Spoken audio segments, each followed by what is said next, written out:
Good evening, the people of the internet. We are very glad for you to be joining us tonight, and I am more than privileged to be introducing to you our guest speaker. As you can already see him on the screen, fondly known as Mr. G, Mr. Gerald Mwandiambira. And I have walked the journey with him since 2016, and since then, it has obviously been many talks about the psychology of the finances. He has authored a book, My Money, Imali Yami, Chelete Yaka. It's a very, very interesting and exciting book to read, especially in our context, because he speaks about things that are pertaining to our situation and even current things, such as the crisis that we are in. For some reason, I found, as I was taking it off my shelf, that my thing is on Stockfells and on black text. I'm not sure what does that mean, but anyway, maybe we'll unpack that a little bit later on.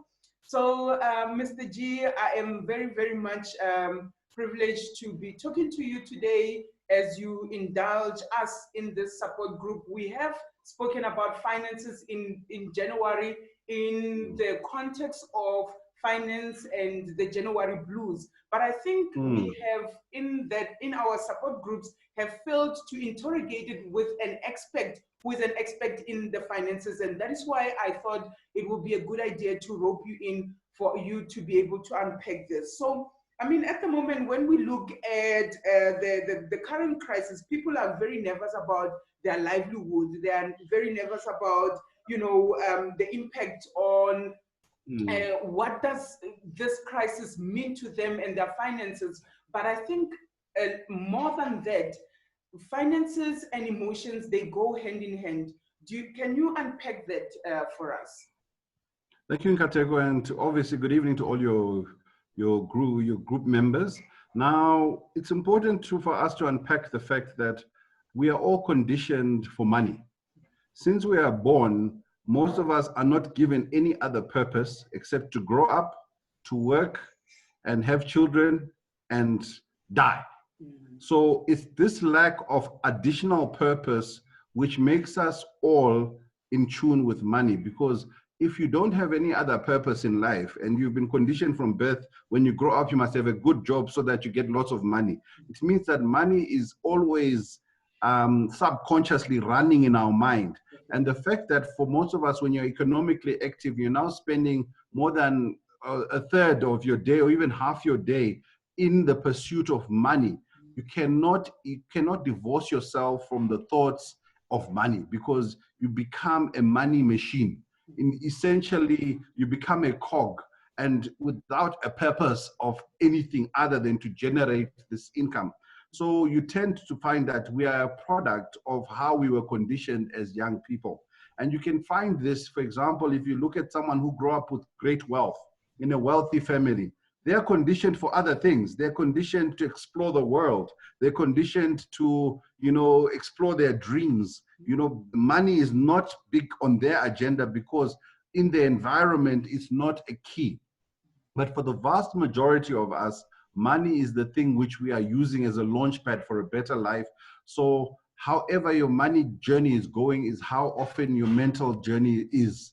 Now, with the mind, unfortunately, we only tend to notice money when people are exhibiting extreme signs. So most of us are thinking money all the time, but the people who get the attention are the people who start showing the behavior which is on either extreme, of people who are either struggling or people who are either very reckless with their money. But it doesn't change the fact that even us who consider ourselves normal, in inverted commas, money is the reason we are functioning.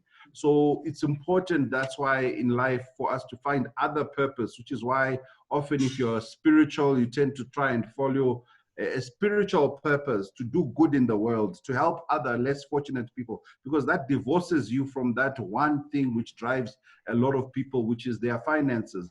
And in this current pandemic, the sad part about it is that everyone is affected, entire world is connected. And also the worst part about it is that even a big company cannot go 3 months without income. And that's what we're realizing, that, we always thought that the guys who work for the big companies are safe. They're not. because the bigger the company, the higher the operational expenses. They can't go with all this time of payment holidays, etc. So even right now, banks are struggling right through to someone who's a sole proprietor.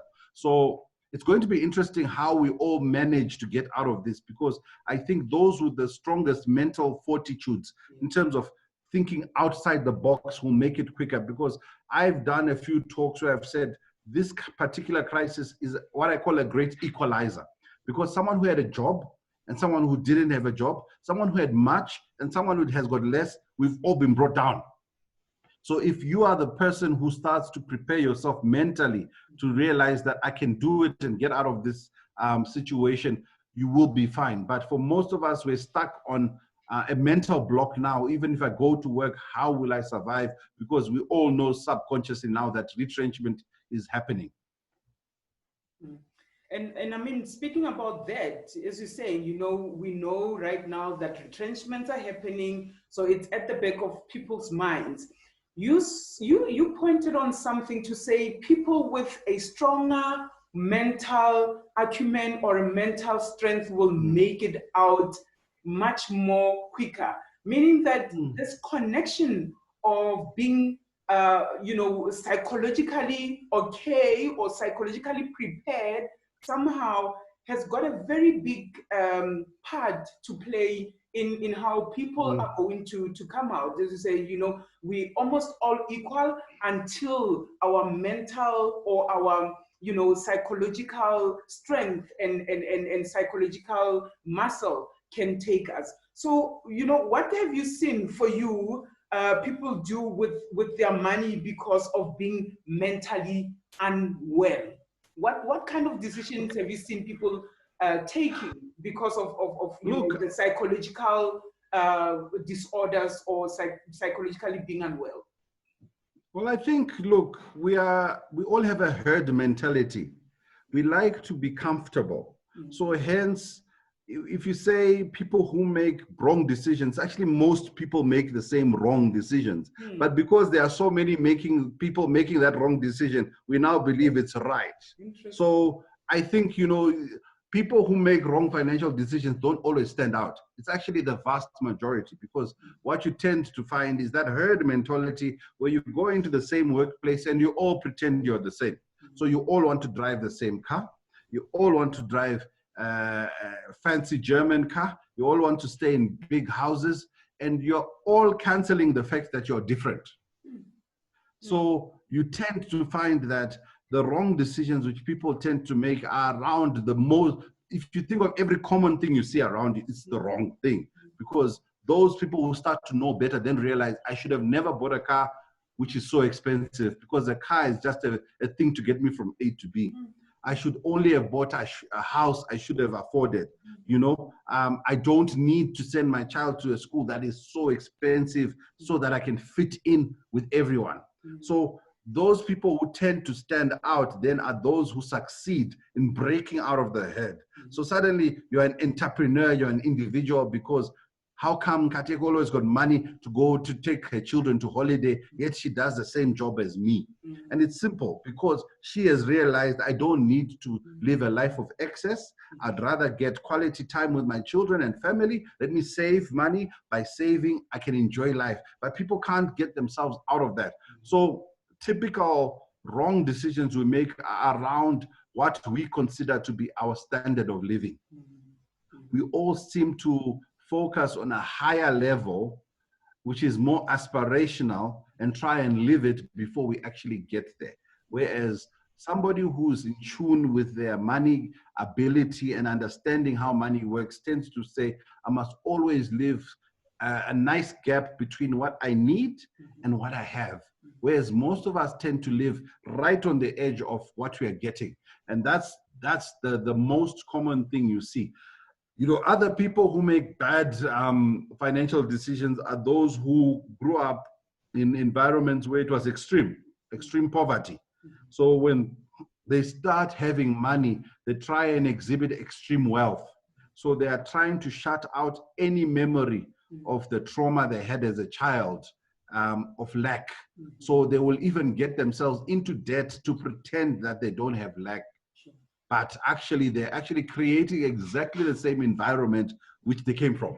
Sure. But they don't see it until it's too late and things start being taken away. And suddenly that whole life you're trying to avoid of, I'll never eat cabbage again, and I'll never, eat the fat of the meats and bones and the bone. You say, I don't buy those things, you start going back there.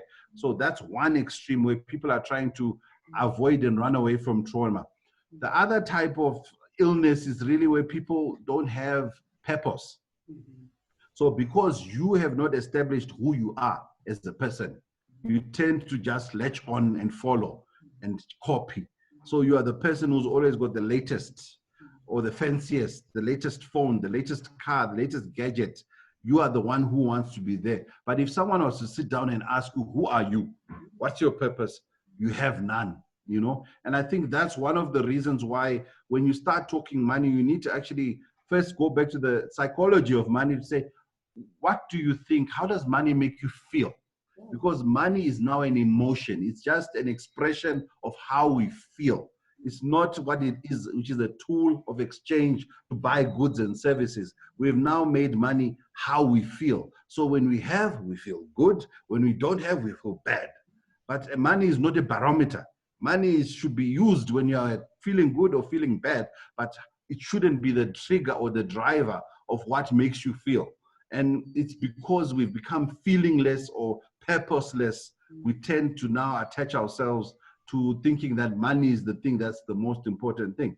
And you tend to go sometimes to, really poor communities, and you see how happy they are. They have none, no money.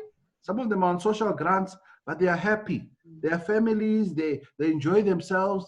And because they are focused on being people, they are not focused on their lack. And you tend to find the people who have a lot of money, they don't sleep. They're worrying more and more about losing it. And they're worrying more and more about how they can use it to manipulate others, to be friends. People literally buy friends. And when the money is gone, the friends also go because they were bought. They were never genuine. So those are the extreme cases. But in general, most of us are out of touch with being ourselves. Therefore, we are all making wrong financial decisions. Until you can sit down and demonstrate that you have a plan in terms of your money goals for yourself, for your family, and for your extended family, and you are sticking to them, and you are actually, making them secondary in your life, then you can actually say, I'm living life. But for most of us, it's day to day. As long as everyone is suffering, we're feeling fine. So right now in the pandemic, because most people are sitting at home, spending their time on social media, doing things that don't have a purpose, people are comfortable because they feel we're all doing this together. So it's okay if we all fail. It's okay if we all lose our houses. But the real people who will emerge are those who are now saying, okay, out of this chaos, what's going to change? How can I participate in the new economy and take advantage of what I'm seeing now? I think I've even had somebody make a comment to say that, and maybe I'm talking about it on a backdrop of having had gone back to church now for 2 weeks, since the church opened. And I think somebody said, now our stilettos, we see now that our stilettos don't matter, the cars we drive don't matter, the perfumes that we put on don't matter, the makeup that we put on don't matter. We're now having to look at ourselves, during the time of level 4 and level 1, where a person is confronted in the mirror because, as you said, we were equalized. We were all equalized by this crisis. This crisis made us to go to ground zero, basically, to say, who am I in the mirror? And I think that is why most people emerged with such psychopathology, because a lot of people were then reporting that, in the absence of doing all these activities, I don't know who am I. In the absence of taking Mr. G out for lunch or for dinner or for, fancy banquets and so on, I don't actually know who am I, because, it's almost like it ruffled everyone's feathers. I think it's the case. I think suddenly families realized, you know what, I'm used to working for these children and paying their school fees. Now I'm actually looking at them and I'm hearing them and I'm seeing them. So it's been a test of relationships as well. Suddenly your wife, you know, who you normally only see for 2-3 hours a day, you're actually having to conversate and having to address the reality. And for some of us, it's been one of those times where, because the money has also been low, you now have to actually confront, okay, so this is how much you actually make. I didn't know. Because in the chaos, people have been running away from their various realities. Yes. So even those so-called slave queens and the people who rely on blessers, the blesser has been gone for 2 months, sitting at home with his family, you know? So suddenly you now have to confront yourself, is this what I've reduced myself to being somebody's property and at the will of someone else? So I think you're going to see a totally different dynamic in how people behave going forward. You're going to start seeing people being a lot more focused and in need of financial advice, and they're actually going to try and fix themselves.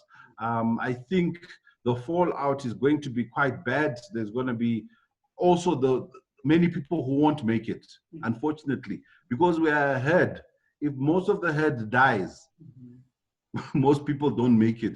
But for you who are thinking, this is my chance to make it, this is your best opportunity, because when most people are down, it's easier to get up, because it's easier to stand out. So for people, you know, who have been worrying about money, this is the time to say, worry about what your next step, what your next move is going to be.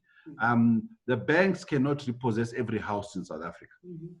It's impractical, but you can create new ways of making money. Now, remember, there was a time when people could make money with followers online.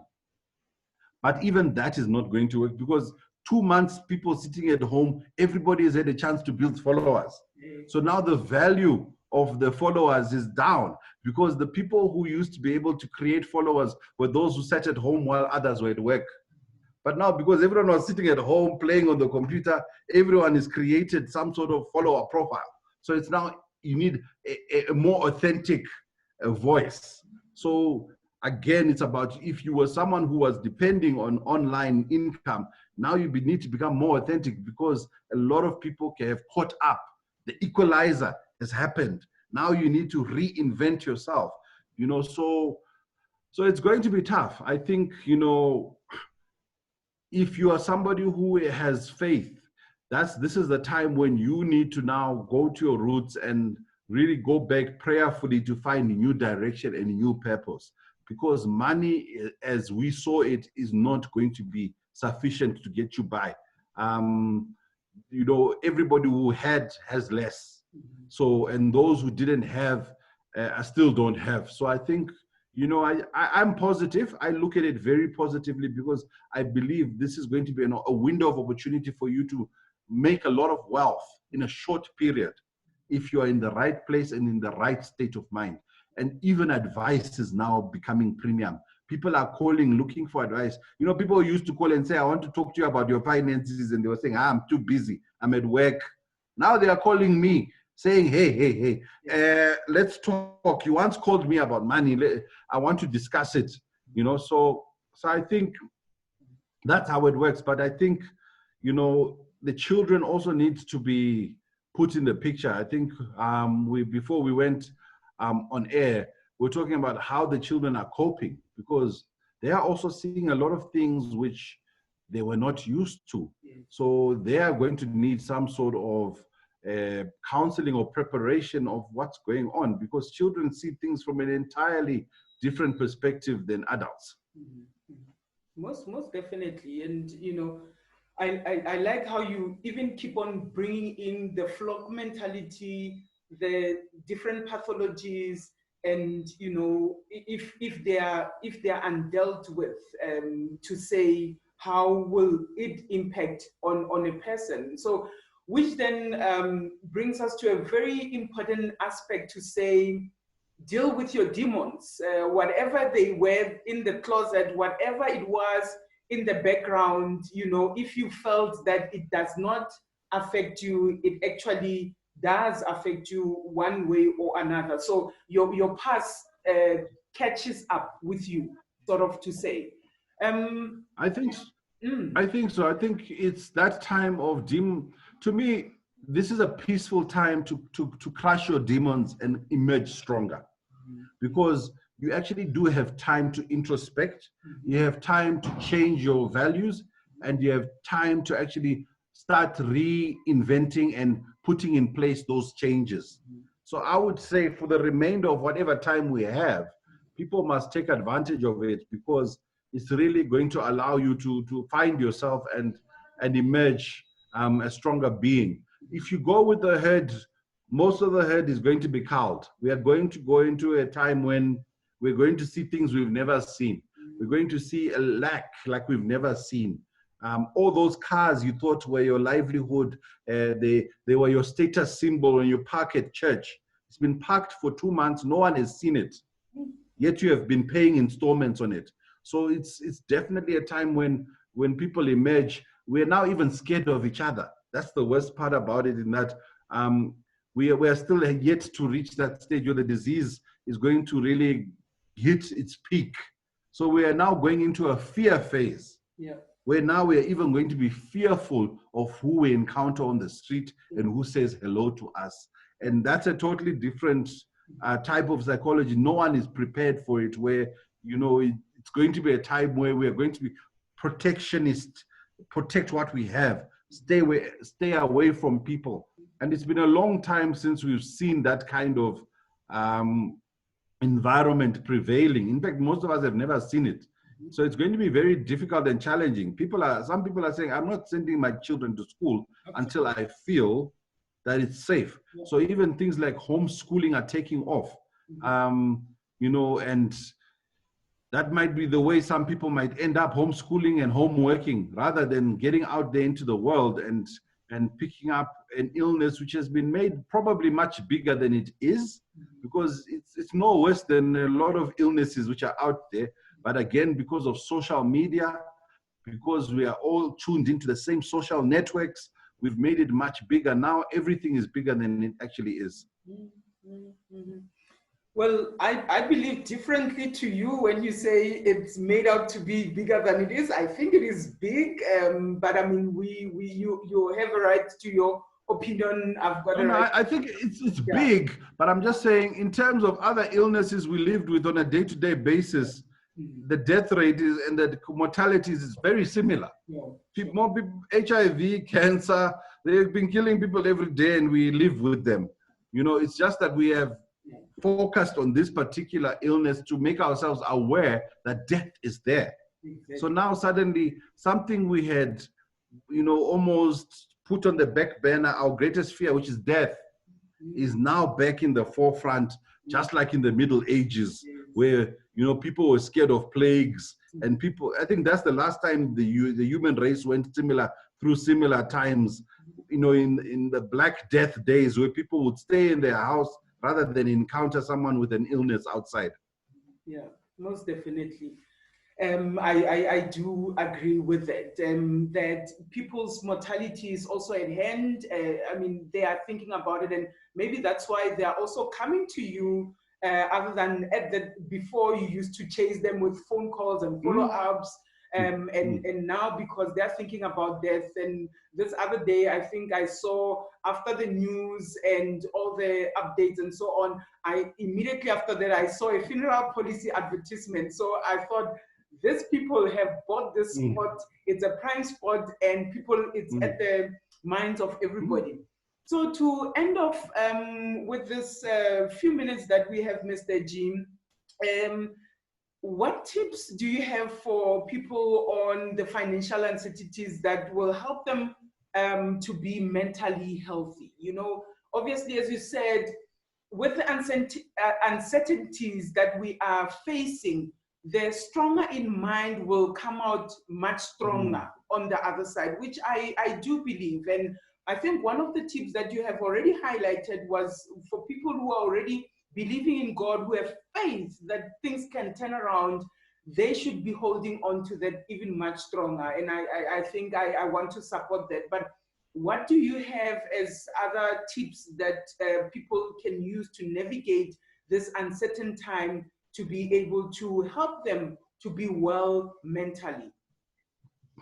I think now it's a time to realize that money is suddenly a scarce resource. So don't go out and spend as you were spending before the lockdown. In fact, a lot of households have found they can survive on much less. But if you have been one of those households which is fortunate to have saved a bit, once lockdown is finished, don't go back to your old life. You survived without the takeout, you survived without all the fancy trimmings. Try and still live a frugal lifestyle.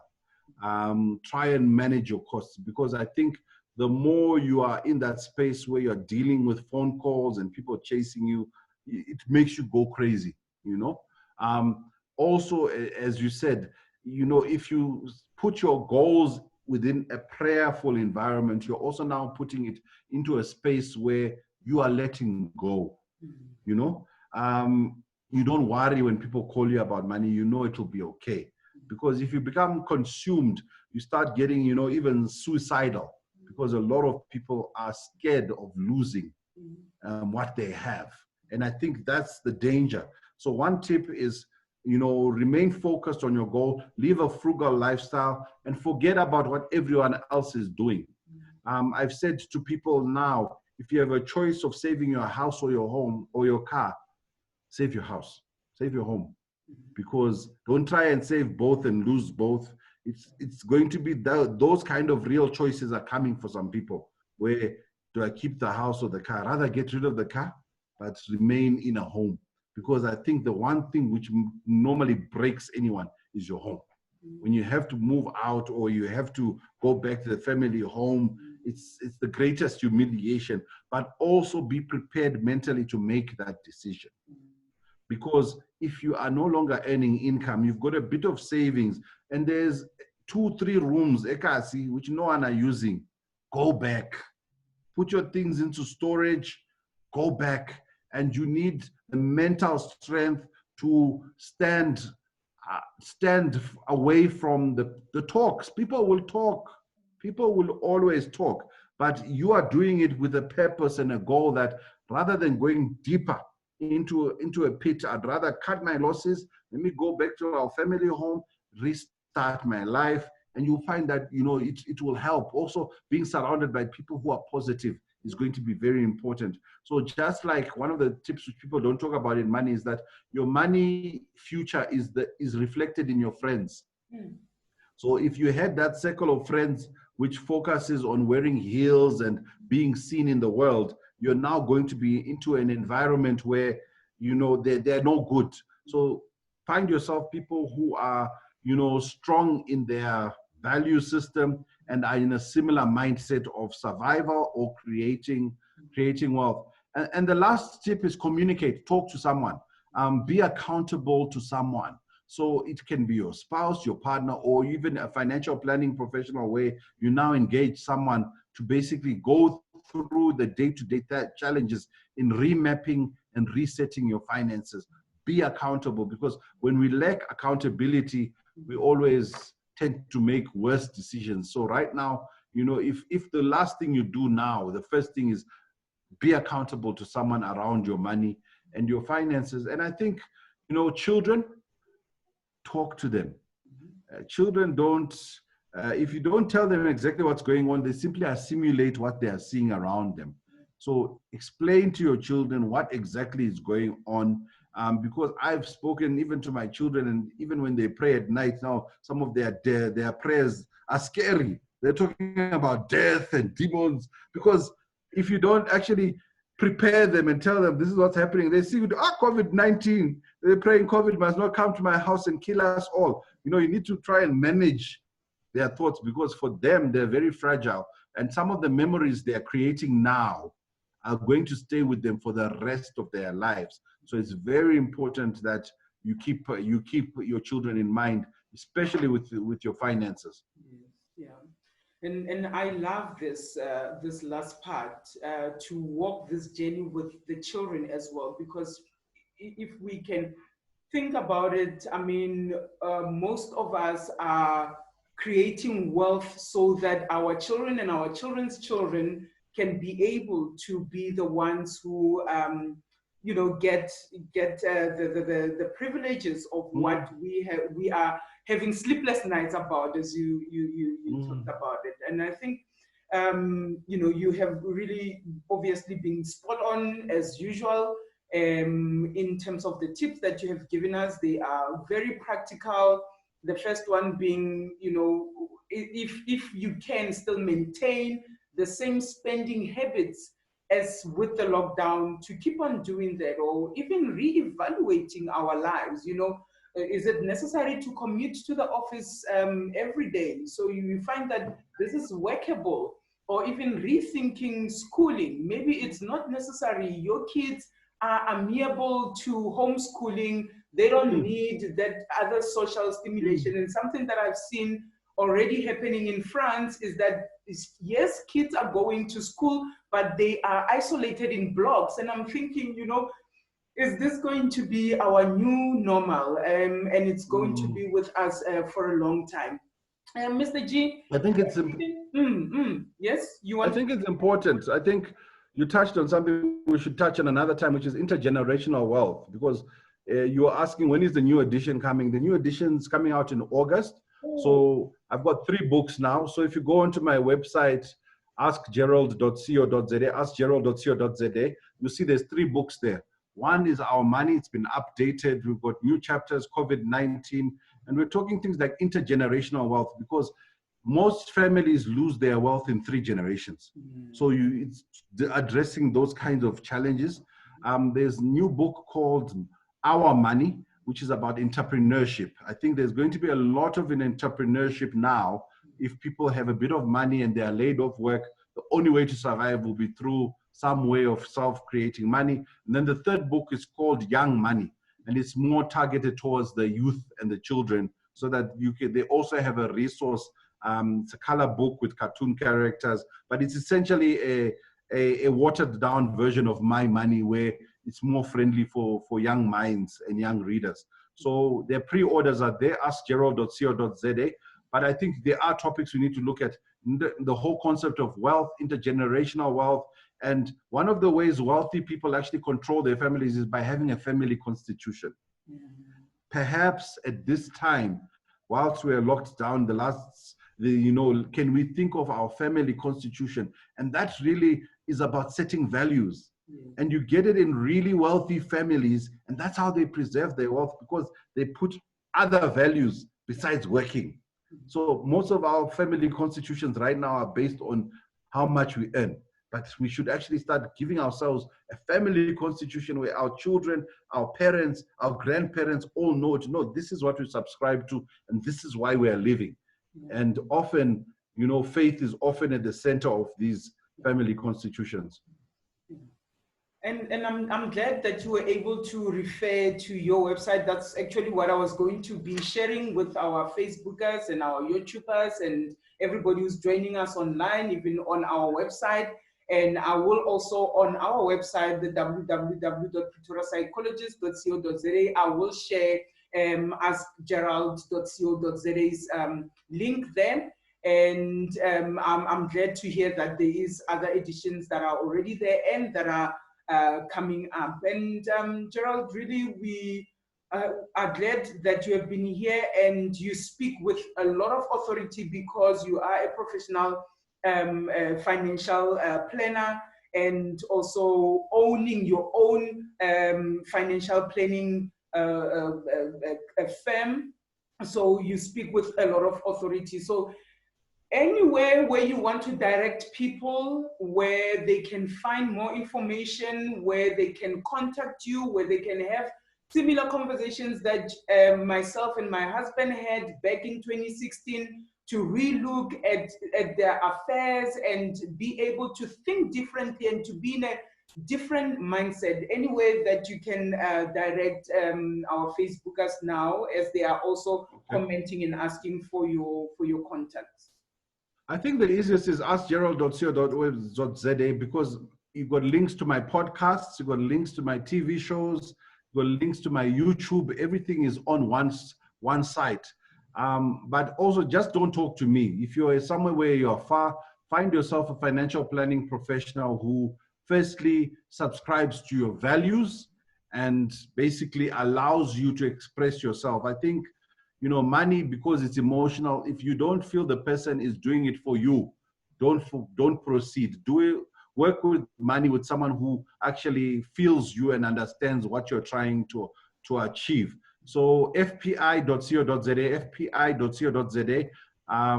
There's a website, a link there where you can get a financial planner in your area. Let'splan.co.za, let'splan.co.za, because those are professional planners who at least have a code of ethics. They're not going to try and sell you everything under the sun at a time when we realize right now you want empathy. You want someone not to tell you, I told you so. You want someone to literally pick you up when you're down and tell you, okay, I know you're down. Let's try and reset ourselves and walk this money journey together. And also during this time, talk to your family about your money history. You tend to start finding out why your family is in this mess, because sometimes you date, you get married, you have children, but you've never really spoken about how and what did money mean to you growing up. And then you tend to find out, you know, I was actually drawn to someone who has very similar background to me. Hence, we're expressing the same challenge just as adults, because we both grew up out of lack, hence why we are overachievers. When actually we need to let go of our childhood and actually say, this is where we want our family to be. And sometimes you find you're already where you need to be. You don't need to keep overachieving. You actually say, you know what, this standard of lifestyle, I can give it to my children for the rest of my life. Let me now start planning for our grandchildren. Because until you have those conversations, I think, you know, it's difficult. So I would say talk, and where money is associated with pain, that's where your profession also comes in. Sit down with a registered counselor or someone who can actually counsel you and prepare you to let go of your demons. Because, you know, just like in church, you exercise spiritual demons. In psychology, you exercise mental demons, which sometimes, you know, you need to do yourself, because psychologists and counselors don't do it for you. They just give you the tools. Yeah. Most definitely. Dealing with the demons, I think it's at the heart of this, and that is why I thought merging your profession and our profession will be something that gives people tools in this level 3 of the lockdown, as people try to navigate life after lockdown or beyond lockdown, in terms of what does it really mean for them on a professional financial advice and on a psychological point of view. So thank you so much for indulging us, and have a good evening, and greetings to all your family, your beautiful family. Send my love and my regards to them, and for also stealing you for this moment away from them. I know it's a precious time, even though you have been locked down together, but it's still a precious time for them. Thank you very much. And anytime we want to talk, let's talk money. Let's build wealth. But first, let's understand what we want, because I can't help you until you can tell me what you want. Definitely. And I think I have noted the generational wealth one. So let's visit that somewhere down the line. Right. Thank you. Okay. Thank you very much, Mr. G. It was really a pleasure to be with you. And bye to everybody. And you can still post your questions. You can still post your comments further on, even beyond our conversation. And if anything is related to what Mr. G was saying, we'll be able to direct you through our link or through the links that he has spoken about. Good night and bye.